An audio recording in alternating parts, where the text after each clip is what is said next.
Hey guys, it's Veve Vixen. If you have been watching my last few videos, you know that I have been super pumped about the Wonder Woman NFT that was released on Veve for their DC Artist Alley Series 1 collection.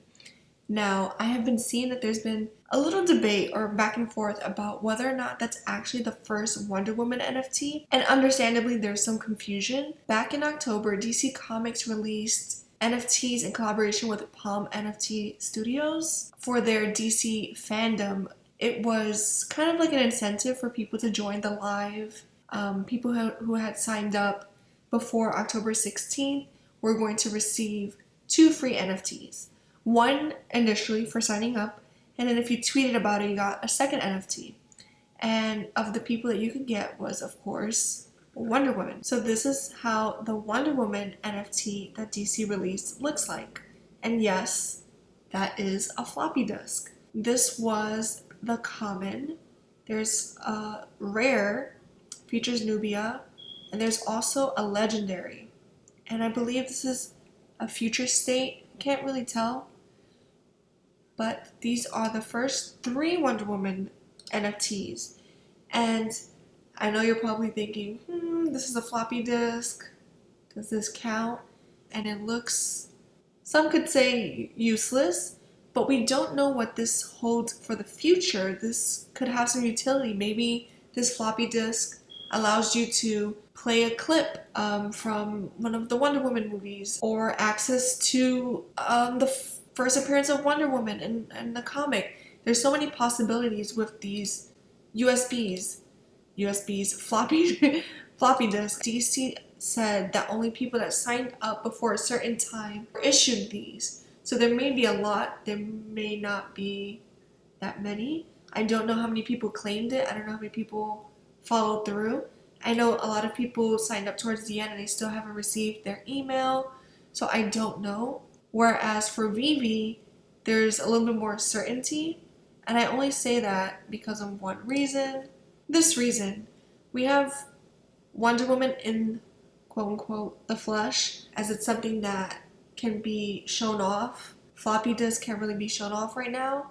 Again, in the future it could, but right now it's kind of just there. And in my opinion, I think this is probably a little bit more desired. I do think it's interesting that they're both commons. I think since everything's so early on, just because the floppy disk came out first doesn't mean it's the first NFT, and maybe people will overlook it and say Veve issued the first Wonder Woman NFT. I think it's super early to actually know what people are going to consider as the first. And I think Gary Vee said it best in his 5 Questions interview with Dan Schwabel. And I'm going to play that really quick because he said it better than I can. I come from a collecting background, so I'm too smart. Me too. Good. So you know this. Good. So you know this. Not even close to every Spider-Man has value. What about the first ever Spider-Man NFT? Of course.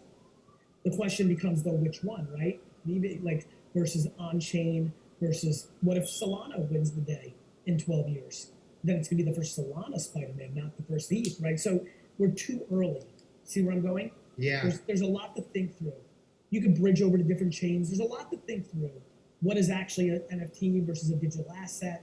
Maybe closed environment.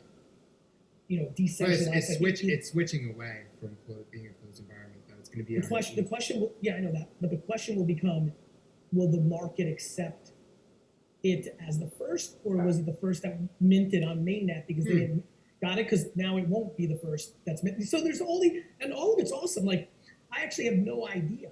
At a minimum, you're having fun and you're learning about this space. You don't know, but you're willing to, see what's going to work, and especially for your business because NFTs is wrapped around a lot of what you're doing. I also like the fact that the results are going to be the results. I don't know. I have hunches. I will spend my money and put my reputation on the line against those hunches, and I have the humility and the confidence to navigate that because I realize that if I am wrong, it's incredibly. You know this. I enjoy talking about passing on Uber twice. Well, because it's an example. It's a great example of, hey, you're not always going to be right. Yeah, it's also the truth, right? Like, fuck. So if CryptoPunks disappears in its relevance, and becomes Friendster, right? Then I'm like, okay, I was wrong. I shouldn't have bought that. And that will be just as good learning content for my audience as if I was right. And I think this is perfectly said. I think it's really up to the market and us what we determine as valuable. We give these NFTs value. So if you think that you missed out because you didn't get the DC Comics free NFT, maybe it's not gonna matter in the long run. I understand if you're a collector and you're a huge Wonder Woman fan, this is definitely something you'd like. But if you're collecting for future investments, maybe it's not so bad. And the same could apply for Veve. Maybe there's gonna be a future one that's more desired and everyone just looks the other way on this one. So that's how I feel. Let me know what you think. Is the DC Comics floppy disk Wonder Woman NFTs in the common, legendary, and rare the first NFTs for Wonder Woman? Or is the Veve Artist Alley the first NFT for Wonder Woman? Let me know in the comments below. Be sure to like, comment, and subscribe. And I'll see you in the next one. Bye! This is not financial advice.